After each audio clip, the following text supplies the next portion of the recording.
8,5. Ya, karena Kalimantan Timur ini salah satu daerah yang jauh dari Arab Saudi.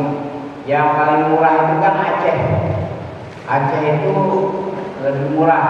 Setelah Kalimantan Timur yang agak lebih mahal lagi Sulawesi Selatan. Nah, jadi ada. Mengapa jadi ada beda-beda harga? Karena ada beda jarak. Beda jarak, Garuda menetapkan beda jarak berarti banyak bahan yang digunakan, mungkin begitulah pikiran kita. Kita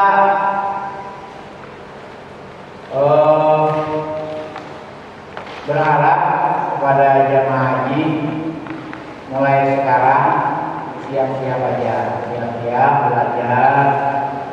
Kalaupun tidak belajar manasik secara keseluruhan, belajarlah kepada orang-orang yang sudah pernah naik haji atau kepada kiai-kiai yang dekat rumah kita untuk belajar manasik. Sebenarnya manasik ini bagusnya praktek.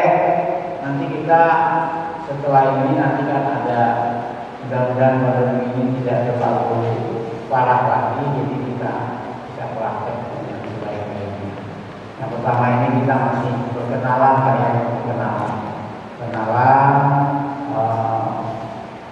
setelah ini nanti biar orangnya kita jumlah jamaah kita ini 260 Pak, 260 se-Kabupaten Pasir.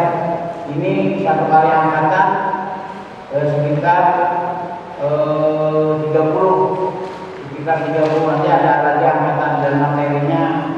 Ya, materi perkenalan Pak.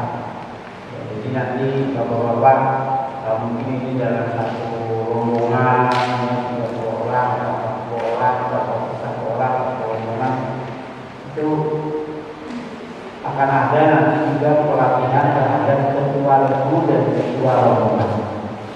Kenapa demikian? Karena ketua lembu dan ketua rombongan ini sangat penting bagi jamaah haji. Dan ketua lembu dan ketua rombongan inilah yang nanti berperan aktif di dalam satu rombongan yang 40. Dalam satu bis itu mereka tidak akan berkesangan kemana aja.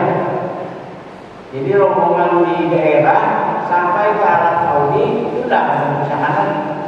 Itulah sudah kelompoknya. Sudah kelompoknya akan dipimpin dalam satu lembu dan lembunya ada berapa? 11 orang biasanya. Rombongannya 44 orang dan 41 orang. Itu ada yang 10, ada yang 11. Nah itu nanti penting sekali yang bapak-bapak ibu yang sudah masuk dalam lembu rombongannya itu sudah mulai ambil belajar apakah secara virtual, apakah secara langsung datang sebelum dulu. Nah, penting sekali. Karena sejak tahun 2019 itu pemerintah lebih mengarahkan kepada manasik ibadah haji, bukan manasik berkaitan dengan pelaksanaan praktek yang lainnya. Karena kalau misalnya kita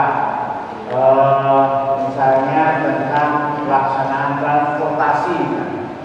transportasi itu udah siap. Tahun tadi itu kita transportasi sudah sewa di Arab Saudi sudah oke, tinggal pembayaran. Mau dibayar Arab Saudi tidak mau Pak, karena mereka tidak yakin harga itu bisa berubah nantinya, karena belum itu berapa ternyata sudah jadi berapa. Akomodasi juga begitu, sudah oke, tetapi ternyata tidak jadi berangkat. Nah jadi kemarin tidak dijanji juga untuk dibayarkan uang mukanya. Jadi ini mudah-mudahan kita masih dalam satu zona. Karena kemarin kita zonanya itu gabung dengan embarkasi Banjarmasin. Kalimantan Timur itu embarkasi Balikpapan gabungnya dengan embarkasi Banjarmasin. Daerahnya kalau embarkasi Balikpapan ada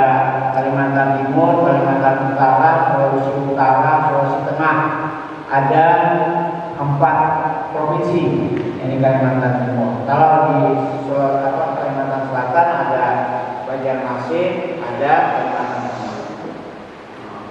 Kalau tahun lalu, tahun 2018, beberapa provinsi gabung ke Kalimantan Timur di kloter terakhir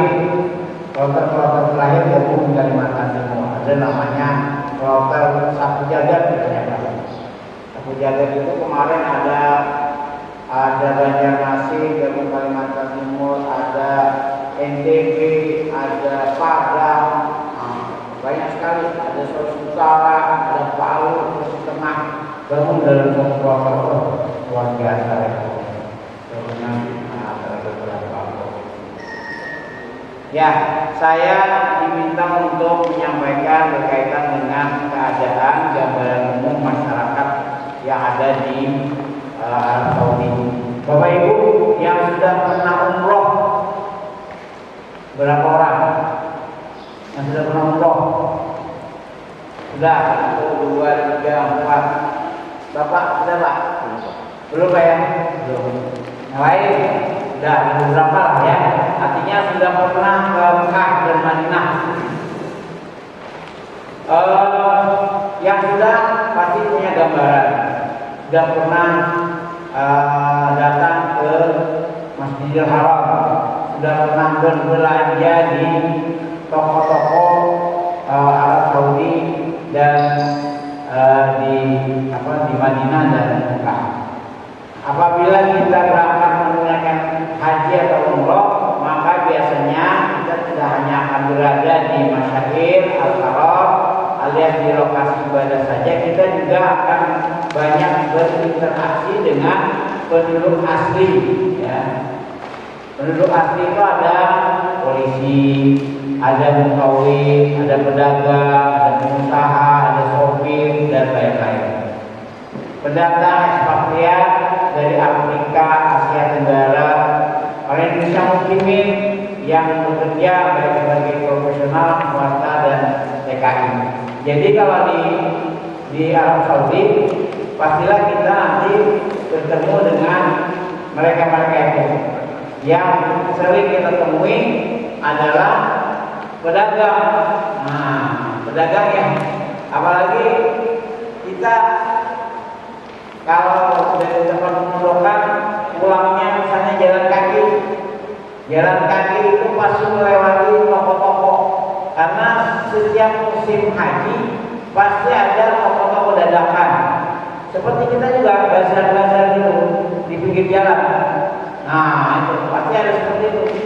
Ya, setiap hari ibu-ibu ke masjid, pulangnya 1 kresek di bawah, masukkan, dibuka. Ada aja yang dibeli. Ya, karena kita masih punya uang yang diberikan oleh pemerintah sebanyak 1.500 real. 1.500 real kalau provinsi 3.000 real. Kalau 3.000 real, harga real sekarang 4.000. Kalau di sana itu 4.000 yang di pasaran. Kalau kita belanja itu, kalau harga sekarang nggak tahu yang terakhir berapa, kemarin 38. Ya sekitar 11 juta lebih lah. Cukup sudah. Biar kita ada sang uang pribadi lagi cukup, insya Allah. Asal memang tidak apa bilang itu tidak dihemat belanja terus gitu. Tidak belanja terus-terusan. Dijaga karena ada. Memang kalau konsumsi, insya Allah mulai datang sampai pulang itu ditanggung makan, diberi makan. Kalau tidak tahu kebijakan tahun ini ya, kalau beberapa tahun sudah tanggung sampai dari datang sampai pulang ya ditanggung. Ya, tidak ada lagi kita masak-masak, itu tidak ada lagi. Jadi diperbolehkan lagi. Di hotel-hotel tidak boleh lagi masak. Ya, kebanyakan ada yang kawan-kawan kemarin dari Padang itu bawa alat masak, atau mereka beli di sana alat masak. Nanti ada razia kadang-kadang. Ya, razianya orang-orang fair. Ya, sebenarnya masakan yang dibuat oleh kawan-kawan petugas-petugas Indonesia yang berada di Arab Saudi, mereka adalah petugas non-dokter orang Indonesia kontrak catering dengan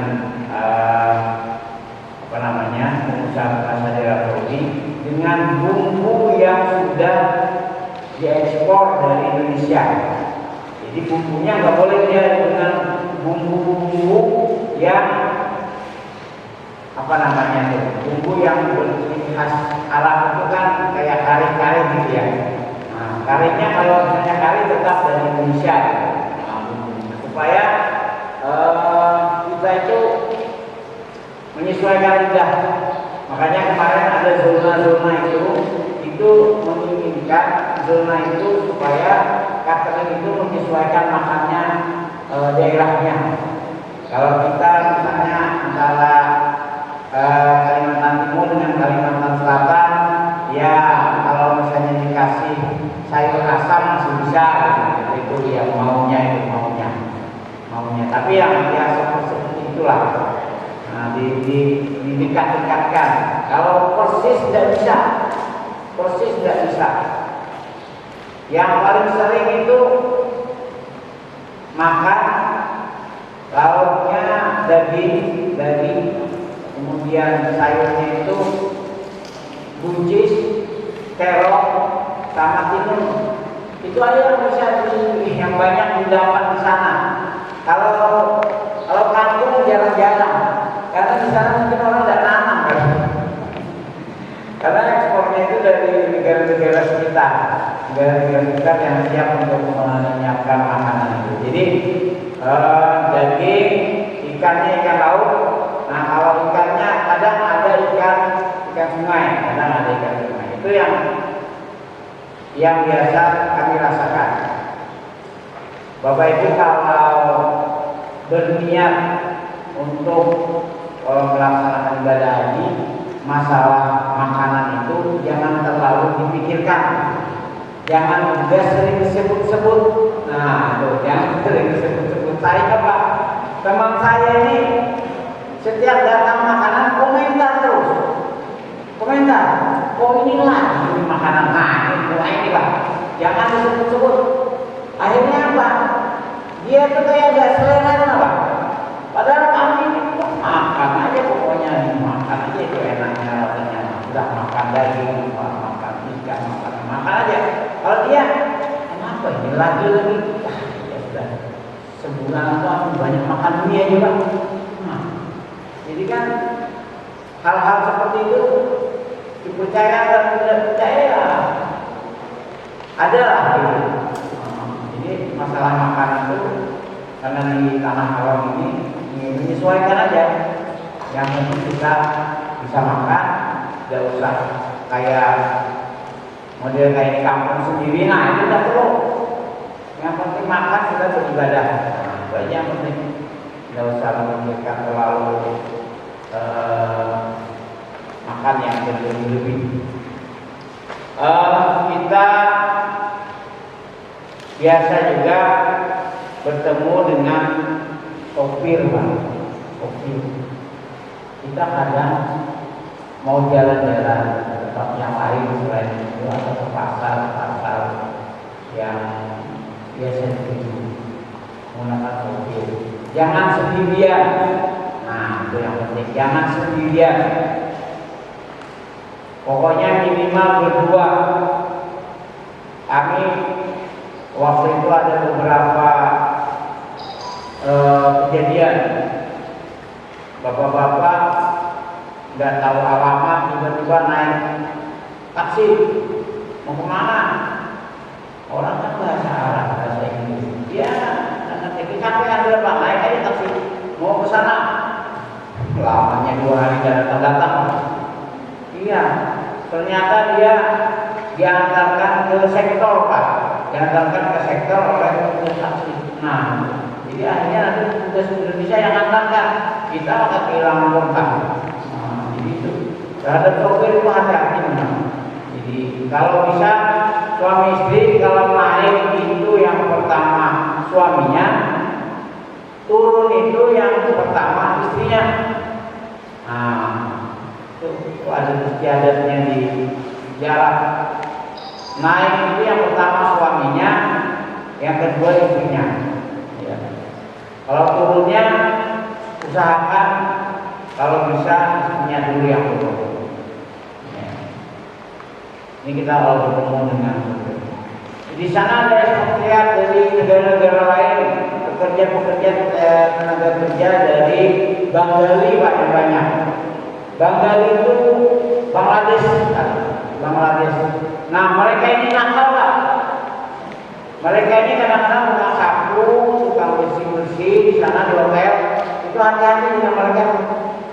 Kadang-kadang kita memang sering ngasih tip kepada mereka. Di sana tuh uang yang laku itu yang diberikan kepada para petugas-petugas ini, kalau uang 20.000 itu dia kadang-kadang nggak mau. Dia maunya itu uang 50.000. Kalau Indonesia, uang Indonesia itu yang laku itu ada dua aja, 100.000 dan 50.000. Karena itu bisa dibelanjakan untuk hitungan mereka satu real. Nah, kalau yang 100.000 hitungannya berapa? 25 real. Nah, jadi ada apa? Mereka tuh nggak ada pecahannya gitu nah. Tapi pecahan mereka yang 5 real, 2 real tuh ada, 1 real pun ada. Tapi kalau uang kita, mereka ada menerima di uang yang 20.000, 10.000. Tapi kadang-kadang kita kasihkan dengan tukang saku aja, mereka bisa mengumpulkan itu. Mereka kadang-kadang mereka pekerja yang dari negara Asia Tenggara. Bahasa resmi kerajaan Arab Saudi itu sesuai dengan nama negaranya, maka bahasa resminya kerajaan Arab Saudi adalah bahasa Arab. Ya.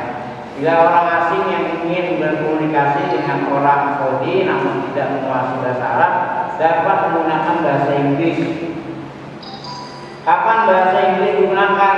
Kalau internasional, perusahaan asing dan lain-lain bisa tidak tahu dan mengerti bahasa Arab. Bila berkomunikasi dengan orang yang berbahasa resminya bahasa Inggris. Kalau orang Indonesia bahasanya bahasa tangan. Nah, bahasa tangan. Jadi tidak. Kalau udah bisa bahasa Arab, kita dengan bahasa isyarat. Ya. Kalau belanja di pasar, mereka sudah pintar berbahasa Indonesia. Bahasa-bahasa misalnya murah. Nah, itu tahu sudah dia tuh murah. 10 real, tahu dia. Kalau kita sudah mulai menawar dengan agak sedikit belit gitu menawar, ini udah bisa kurang kok. Wah, dia sudah mengerti Indonesia, bakil katanya. Apa katanya kita bakil? Belit. Bakil. Jadi kalau sudah dibilangnya bakil, kita tinggalkan aja. Kalau dia tuh baik-baik kita. Baik-baik kok. Bagus. Jadi kalau berbelanja ibu biasanya dengan bapak-bapaknya. Bapak-bapaknya itu biasanya ditahannya. Suruh cerita-cerita lah, ini kan. Supaya ibu-ibunya di belakang berbelanja. Jadi kita dikasih hadiah apakah gitu dan yang wangi, kita bertahan lama gitu. Tapi ibu-ibunya sebenarnya belanja. Wah itu memang triknya mereka tuh kita berbelanja. Kadang-kadang supir yang juga mengantarkan kita ke antara kota, misalnya dari Jeddah ke Arab ke Mekah kalau kita gelombang kedua, atau antara Madinah ke pemondokan di Madinah. Itu supirnya biasanya supir dari Arab Saudi. Itu yang melayani. Tetapi kalau misalnya kita mau pulang antar kota dari Madinah ke Mekah atau Mekah Madinah, itu biasanya ada supir-supir dari Indonesia. Ya. Nah di situ kalau kita ada istilahnya itu apa ya? Memberi tip lah, tip. Nah itu ketua itu dalam rombongan biasanya memberi tip 2 real 1 orang, lalu dikumpulkan dikasih kepada supir-supir. Supaya apa? Supaya diantaranya pertama juga kita bersedekah, yang kedua perjalanannya lancar. Supaya lancar ya ada sedikit, walaupun tidak dianjurkan, karena menjadi kebiasaan yang buruk katanya. Tetapi ya kadang-kadang mereka tetap saja meminta-minta. Pada dasarnya bahasa Arab itu adalah satu, kalaupun ada perbedaan itu hanya sedikit saja. Biasanya perbedaan tersebut terlihat pada dialek maupun beberapa kosakata tertentu, misalnya Mesir, Saudi, Maroko, Irak dan lain-lain. Jadi kelompokkan bahasa Arab secara umum maka ada dua macam bahasa Arab yang resmi dan ada bahasa Arab yang pasaran. Tapi di sana kebanyakan orang-orang menggunakan bahasa pasaran, tidak seperti bahasa yang dipelajari di sekolah di Indonesia. Di banyak hal-hal bahasa itu yang pasaran. Kalau kita misalnya mau bertanyakan ada berapa ini, mereka tahu sudah. Nah, sudah kalau sudah bertanya begitu, mereka biasanya lancar tuh menyambung. Nah, kalau kita nggak bisa, coba-coba ya nyambung. Juga aja, dosa ngomong-ngomong 10 real. Nah, udah bisa aja kita berbelanja. Karena setiap pagi itu pasti banyak pedagang-pedagang yang jualan, baik itu jualan sarapan dari Indonesia dan jualan baju yang murah-murah. Nah, itu baju murah-murah. Kalau kita mau belanja baju yang kualitas bagus itu di toko. Kalau yang di orang-orang yang jualan yang kadang-kadang dikejar oleh polisi Arab Saudi itu bajunya agak kurang murah. Karena dia kalau ketangkapan jualan itu maka dia di penjara, barangnya itu ditinggal. Kadang-kadang kalau sudah ada polisi dia pada lari, kita sudah pegang barang itu ditinggal. Tapi kan udah mau bayar siapa orang adalah ya mungkin rezeki aja kali ya. Saya beberapa kali mau megang ini mau bayar, dia lari karena ada polisi. Nah itu memang barang-barang itu jadi dia menjual tidak barang yang berkualitas, barang yang dijual. Kebiasaan orang Arab Saudi yang sangat mudah terlihat adalah kebiasaan bersuara keras. Suaranya keras. Orang Arab ini suaranya keras seperti orang yang sedang marah.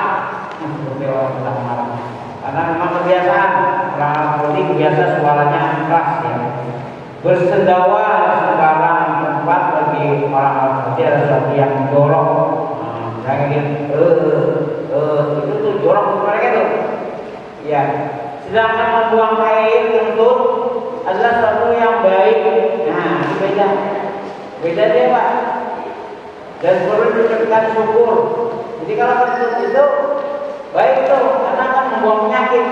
Nah, kalau bersedawa itu ya mungkin karena imamnya berbeda ya. Misalkan Imam Maliki, Imam Hanafi yang kalau misalnya bersedawa kan batal wudhunya. Kalau kita kan kentut ya. Laki-laki Arab umumnya berjenggot tebal, merasa senang bila jenggotnya dielus-elus dan oleh orang lain. Menyentuh pantat adalah sesuatu yang tabu. Kalau kepalanya dipegang itu senang orang Arab, atau janggutnya digigit senang. Tapi kalau tepuk pantatnya buat marahnya bukan main.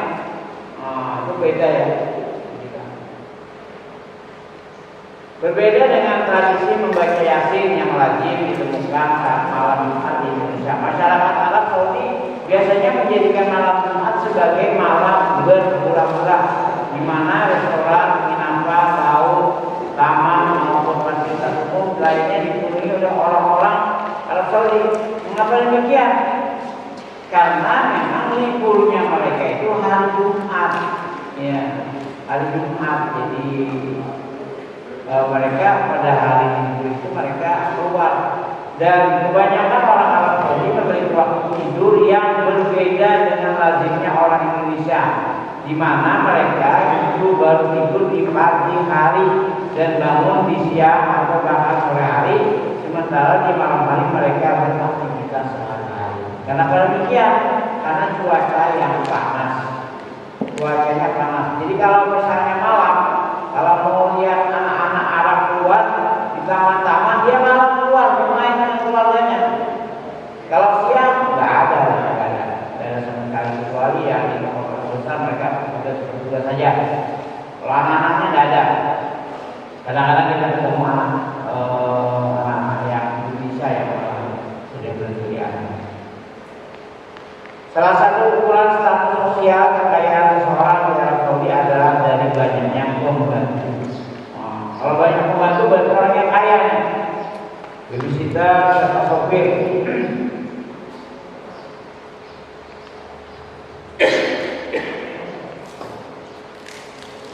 Kadang-kadang Arab Saudi itu membawa pembantunya sampai 12 orang, apalagi dari keluarga kerajaan.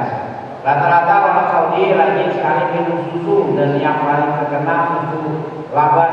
Dan untuk makanan biasanya makanan yang banyak dagingnya, apalagi daging kambing. Di sana itu kalau bulan puasa atau puasa sunnah, biasa kita ketemu nanti puasa 2 bulan Muharram. Nah, bulan Muharram itu puasa itu banyak orang. Wah, itu di masjid-masjid disiapkan susu-susu itu sepanjang masjid diangkat dengan roti-roti yang luar biasa banyaknya. Kita boleh duduk.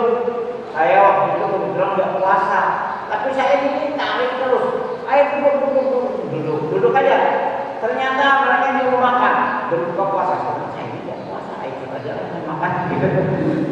Nggak puasa. Jadi ada susu kayak jenis apa ya, fermentasi gitu jenisnya. Kalau kita tuh rasanya asam-asam, tapi mereka makan itu dengan roti luar biasa. Habis sampai dijilat-jilat itu makannya. Kita makan rasanya, aduh, dan bisa kalau kita nih pas kebetulan ada teh, dia kasih teh. Nah, ini roti ini kalau kita ini celupkan teh ini mantap. Saya celupkan teh, dia saya juga ini. Kenapa minum makan roti pakai teh? Jadi itu beda. Ada di kita. Dia makannya itu banyak, dan makanan itu kalau misalnya kambing itu kalau dia bertempat bisa habis. Kita pernah melihat luar biasa dia makan satu tampang, gede itu dia berapa orang bah, 3 kepala jalan. Nasinya nasi samit. Bapak-bapak yang nanti walaupun kita itu dikasih makan, sekali-sekali datang ke warung makan itu makan nasi samit, nasi Bukhari. Ada ayamnya itu kalau 1 ekor itu 18 rial. Kita kalau makan di ayam 1 ekor itu bisa berhari-hari. Kita bawa ke rumah, yang dibungkus bawa pulang makannya bisa. Karena di tiap hotel ada kulkas, Pak. Ada kulkas, ada mesin cuci. Jadi jangan khawatir. Jadi makanan-makanan itu bisa dimasukkan di kulkas. Apalagi setiap kali kita dapat makan, itu pasti dapat buah, dapat air, dapat makan satu kotak. Nah itu buahnya setiap waktu ada. Kadang-kadang ibu-ibu nggak mau dimakan, itu harus wajib dimakan. Sebenarnya masukkan ibu akhirnya penuh kulkas dengan buah-buahan. Sayang, nggak mau dibawa pulang lagi. Dimakan aja, dimakan. Jadi karena memang buahnya buah segar banyak sekali. Di antaranya adalah apel, pisang, pir, jambu. Nah itu yang setiap waktu berubah makanan buah-buahannya. Jadi itu kalau sekali-sekali makan di itu nanti asar. Nah itu betul-betul ditetapkan dan diumumkan kepada semua jamaah. Ditentukan kalau misalnya asar berarti 40 harinya nanti kita itu pada saat zuhur terakhir sudah harus berangkat ke Mekah sore. Nah, atau kalau dia masih memberi waktu, jadi biasanya malam. Nah, tapi kita tidak diperkenankan lagi berangkat ke masjid karena kadang-kadang waktunya Kalau di Madinah itu tidak ada lagi namanya transportasi. Di Madinah itu semuanya jalan kaki Pak. Semuanya jalan kaki. Ya. Jalan kaki karena penginapan yang ada di Madinah itu sudah disewa secara full musim. Disewa secara full musim selama musim haji. Kalau dulu itu kita masih sewa 50% Pak. 50%-nya itu full musim, 50%-nya itu setengah musim. Kenapa jadi setengah musim? Karena setengah musimnya itu nanti mereka yang kembali dari Mekah itu masuk ke Madinah untuk yang gelombang kedua. Nah itu bisa gabung dengan negara lain karena hotelnya tidak di booking secara musim, jadi setengah musim. Nah sekarang meminta untuk bisa musim semuanya. Jadi kita gabung di hotel di Madinah itu tidak gabung dengan negara lain. Kalau kita dalam satu hotel itu gabung dengan misalnya Bangladesh, India, Turki, orangnya gede-gede, bintang-bintang, Afrika, gabung kita di situ, aduh, kalah kita Pak. Kalahnya di mana? Rebutan milik Pak kalahnya. Nah itu, wah orang mereka itu kan kasar-kasar Pak. Pokoknya kalau kita rebutan milik, mendingan kita ngalah ya. Kadang-kadang orang ini kan penuh nih di dalam, dia mau masuk, kita lagi orang di dalam Pak, suruh keluar dia mau masuk orang aja. Nah itu kasarnya. Jadi kawan-kawan ini kalau bisa perempuan di belakang, laki-laki di muka. Kalau dia narik hatinya nggak baik. Nah kan ini mereka itu kasar. Nah makanya yang bergabung dengan negara-negara lain itu ya Tuhan jemaah. Sehingga diharapkan bisa sewa hotelnya itu supaya kita kalau jalan kaki dari hotel tidak terlalu jauh memang.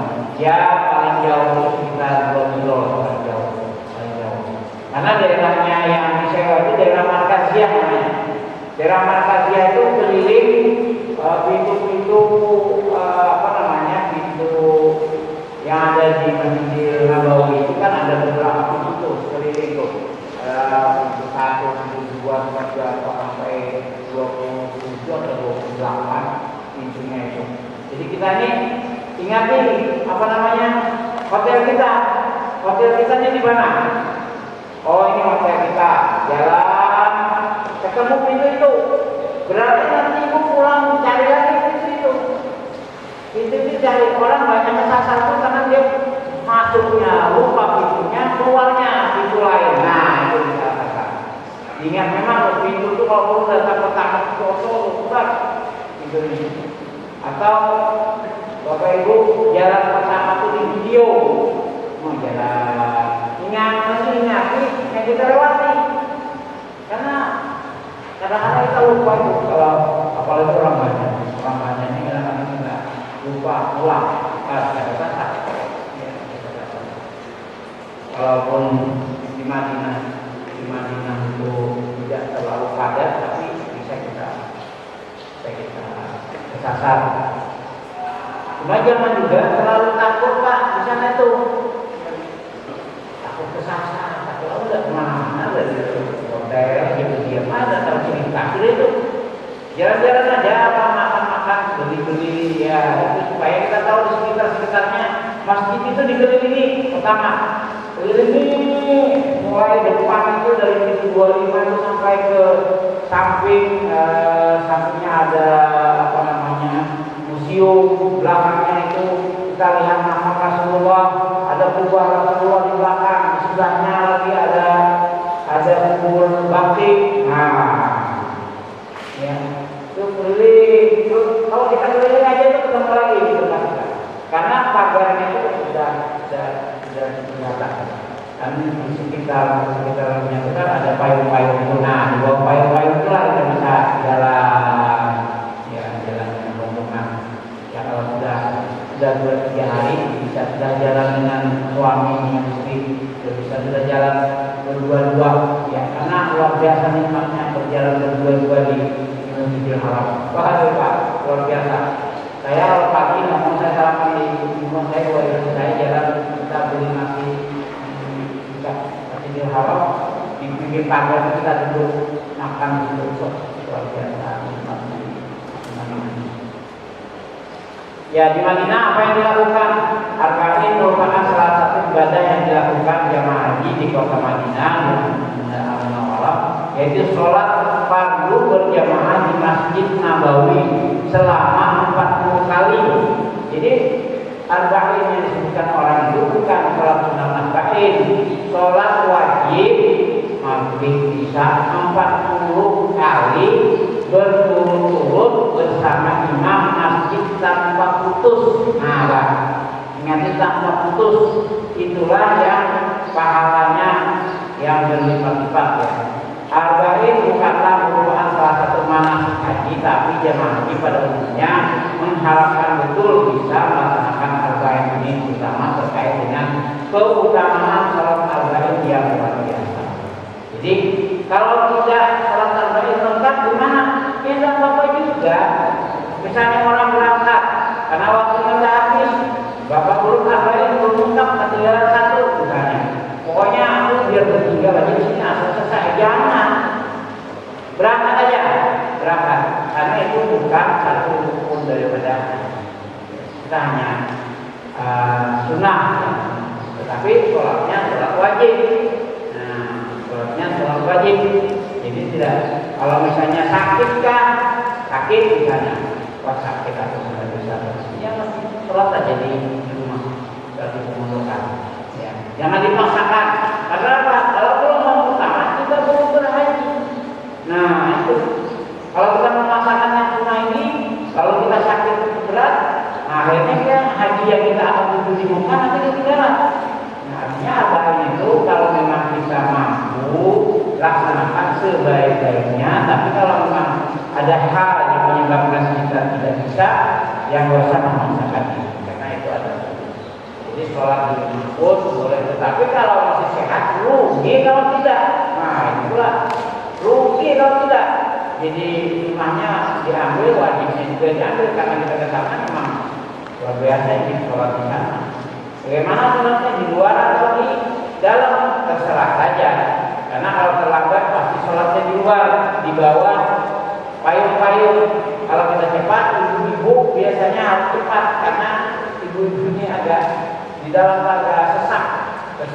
Kadang-kadang kita sholatnya di luar aja, di luar. Jangan lupa bawa tas untuk memasukkan sendal. Nah itu, jangan. Karena memang ada sih di dalam itu tempat sendal ada, tapi kita kadang-kadang bisa lupa. Saya kalau kemana-mana rupanya bawa ransel dan sendal, bukan sendal. Daripada sandal kemarin pas kami dengan satu rumah beberapa orang yang hilang sandal, saya cari, wah saya bilang pasti di tempat sampah. Saya cari tempat sampah, nah ada di bawah orang tempat sampah. Ya mereka kalau bersih-bersih juga sudah tahu sandal siapa. Jadi jangan lupa bawa tempat sandal. Yang dari bank itu ada boleh biasanya. Itu apa namanya? Tempat sliper ya. Dari bank, jadi kita kemarin kemasan atau daftar kan dikasih tas ya, tas visit. Nah itu di bawah itu jangan tinggal itu sangat berguna nanti. Pada saat pulang, kadang-kadang tas lain tidak boleh dibawa, itu boleh. Nah itu, kadang-kadang ya ada yang pintar-pintar menyisip-nyisipkan apa di situ bisa dibawa. Karena biasanya Garuda tidak memperbolehkan membawa tas selain dua tas besar dan tas yang ditenteng. 3 dengan tas paspor. Biasanya itu 3 itu aja. Nah kalau kita masih punya tas yang lain, yang tas-tas itu tadi, itu masukkan di tas besar dulu. Itu kalau kebiasaan Garuda itu kalau udah mau pulang kan banyak barang. Kalau saya kemarin saya datang ke Mekah, saya belanja aja dulu, habiskan dulu uangnya belanja teman. Kenapa itu belanja terus? Saya bilang biar habis uangnya belanja. Saya kirim paket Pak, tapi pas kita datang seminggu itu udah kirim paket. Duluan paket datang daripada kita Pak. Memang harganya lumayan, kita 11 real gitu. Jadi kita ngirim itu hampir minimal 20 kilo. Jadi biaya paket kita hampir 1 juta. Jadi kita bawa barang nggak banyak-banyak. Dikit-dikit aja lagi bawa barang dari repot. Sudah dikirimkan duluan, jadi belanjanya duluan. Kalau misalnya kita di Madinah, belanja di Madinah. Tapi belanjanya jangan yang berat-berat, jenis pakaian. Kalau kayak rumah itu beli juga papan aja Pak. Jadi jenis yang berat-berat itu beli papan lebih banyak ya selama haji. Beli sana nanti pulangnya untuk berangkat beli dulu, setelah pulang janjian sama pedagang, pulang diambil dan bayar. Bawa banyak Pak. Kalau yang dipakaikan itu jangan jenis yang berat, beli jenis yang ringan-ringan aja kayak pakaian ini. Itu minimal 20 kilo, banyak sekali Pak, 20 kilo itu kan. Kalau kita hitung dalam produksi penuh Pak, ya untuk dipakaikan itu. Pengalaman saya itu jadi pulang dah banyak bawa barang sudah kirim telepon ke sini, oh udah sampai pada kita, sudah sampai. Karena berkaitan dengan paket telepon juga Pak, paket telepon sebaiknya memang belinya di Indonesia. Pakai telepon, terserah mau Indosat, mau Telkomsel, beli yang tidak sama haji biasanya untuk selama musim haji. Paketnya itu bebas bapak-bapak mau. Harganya sekitar 900.000. Kalau Telkom, kalau Indosat ada 700.000. Itu murah Pak. Kalau kita beli di sana, harganya mahal, penggunaannya kita susah. Karena fitur-fiturnya tuh berbahasa Arab, bingung kita. Jadi kalau memang mereka yang mengaktifkan kita namanya bukan kebiasaan jadi ya. Nanti kalau beli di sini wah ya, nak dibeli di asrama haji nanti tidak sama. Kemudian ziarah, ziarah. Pengertian ziarah itu adalah berkunjung ke tempat-tempat suci atau bersejarah di sekitar kota Madinah, Mekah dan lain-lain. Tujuannya adalah melihat dari dekat tempat-tempat bersejarah yang memiliki peran penting dalam penyebaran agama Islam. Ziarah tidak ada hubungannya dengan ibadah. Jadi ziarah ini kalau di Madinah sudah ada disiapkan oleh petugas bisnya. Nanti ketua rombongan, ketua lebu, ketua kloter akan menentukan harinya untuk ziarah. Jadi itu tidak masing-masing, kecuali nanti mau sendiri. Misalnya sore-sore kan setelah sholat zuhur mau ke sholat asar kita berangkat ziarah. Kenapa? Kalau kita ke sorean kita harganya berjalan.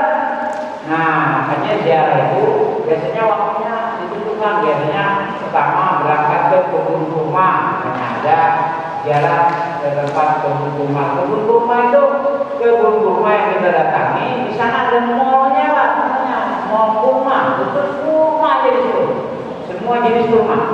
Nah, di sampingnya ada pohon-pohon kurma yang berbuah, itu yang kita melihat secara langsung. Setelah itu biasanya ke masjid Qiblatain. Ada lagi masjid Kuba, ada masjid Jabal Uhud.